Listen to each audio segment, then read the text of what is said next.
Welcome to this business update for the 28th of January. I'm Grant Walker. I'm joined by BusinessNZ CEO Kirk Hope. Well, Kirk, Omicron on the move. We're all in the red traffic light at the moment, and the government's unveiled its three-phase response, which is stamp it out, slow the spread, and learn to handle it. What are your thoughts on it?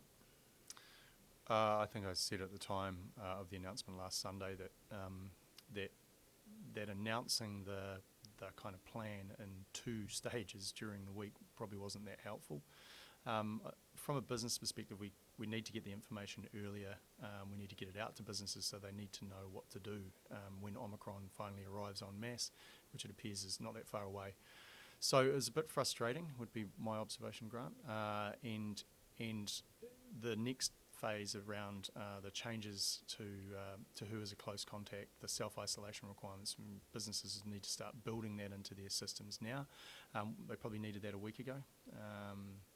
So they are and have been planning for this for some time. It's really just making sure that the government efficiently delivers the information that they need to be able to operate and keep their people safe. I guess the government would be saying at this point they're learning as they go in some instances. Is that fair or not? Well, I guess it's a bit frustrating. I mean, we have the great opportunity in New Zealand to learn from the rest of the world and their experiences with Omicron, and it appears, we might be learning the lessons a little slowly. All right, do we know what the definition of a close contact is, or is that going to change over the weeks? Yeah, well, my observation would be it will change over weeks. That's what we've seen in other countries where the definition becomes much narrower than it is today. So, for example, in a workplace, in our workplace, most people in that workplace would be deemed a close contact today. All right, the government keeps talking about critical businesses.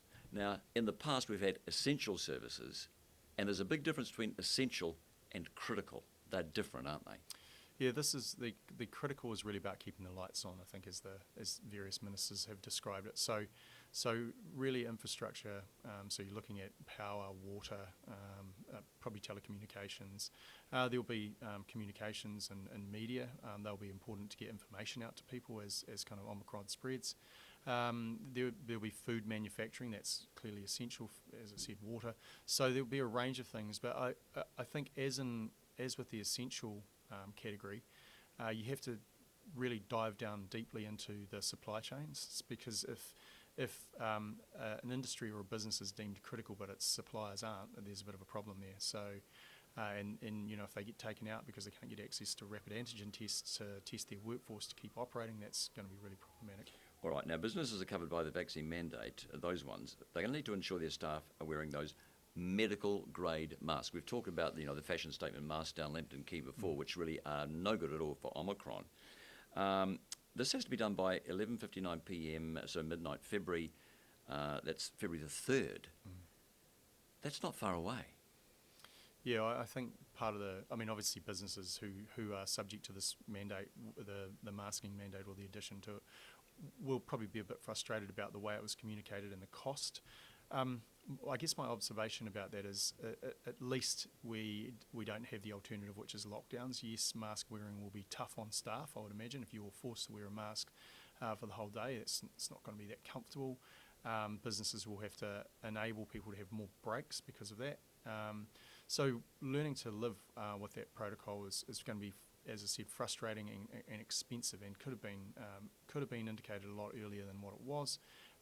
But again, it's better than the alternative, which is lockdowns and businesses shut. All right, RATs, or rapid antigen test supplies. Can we even get our hands on them if your business needs them? Pretty difficult at the moment.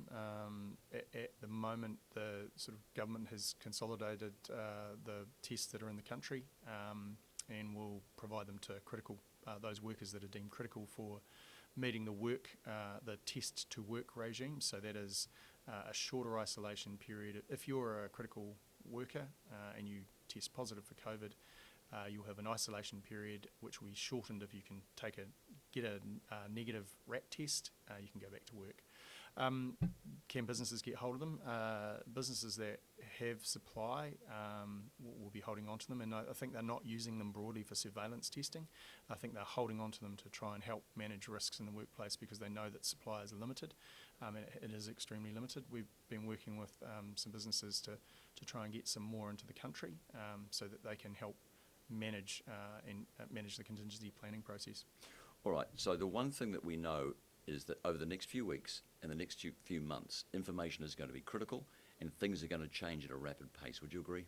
Yeah, and I think absolutely, and the information that we get needs to be consistent and clear so that people can adapt quickly, because we have seen one of the great things that COVID has thrown up is how in tough times businesses are incredibly adaptable. They innovate, they do everything that they can to keep their people safe and to continue to operate safely. They just need to know what the rules are. All right, so if someone wants more information, how do they get it?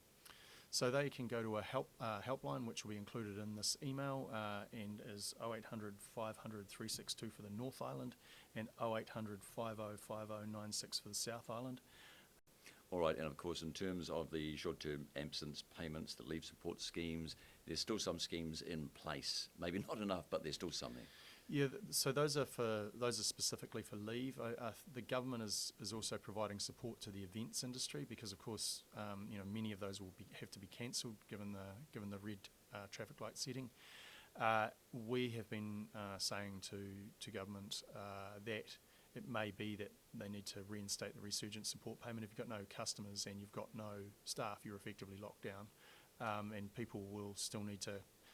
They still have outgoings, they've still got their lease costs and various other fixed costs. So it will be important that the government take that into consideration when they're thinking about how to support business. There are some other supports that are still in place. So there is the Small Business Cash Flow Loan Scheme, which is still open and available, and the IRD, if businesses are having trouble making their IRD payments, they can make arrangements with the IRD to push those payments out over a longer period of time. All right, well, no doubt we'll be updating things quite often, I would imagine. Kirk, thank you, appreciate it. Thanks, Grant.